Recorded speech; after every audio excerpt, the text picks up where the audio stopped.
There is nothing in terms of the culinary genre on television like Hell's Kitchen.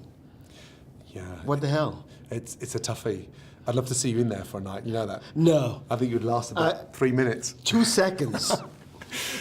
You know, the discipline I saw with the with that twist with this premiere. Yes. How much beyond ingredients when it comes to chefs that discipline goes? Yeah, that's a good question. I think, you know, it's one of the worst jobs to have as a career when you're undisciplined. And it's a very lonely place when you start cutting corners. So, yeah, it's no different to sports, and it's very similar to the military. You depend on a team ethic, spirit. You're only as good as your last meal, but it's live.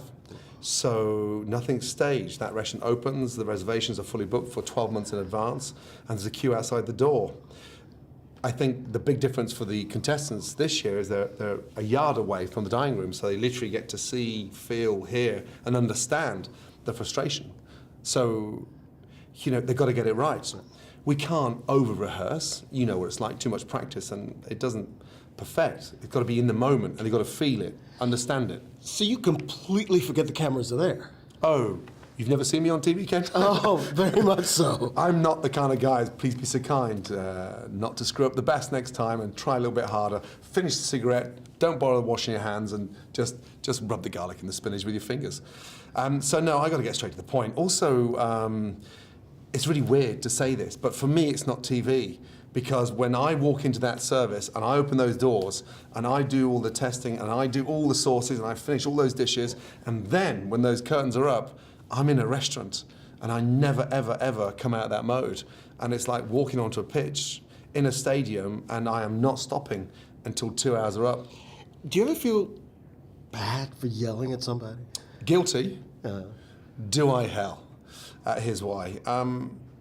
Kitchens are boisterous, tempestuous, tough places to survive. If we were flipping burgers and dressing Caesar salad, you could do that with your eyes closed. We're cooking at the extreme top. We're cooking at the very best level with the best ingredients flown in from all over the world. So I want it right. So our expectations every time we open that door at Hell's Kitchen are there already. So we need to match that. So do I feel bad? You know, I don't like shouting. Right.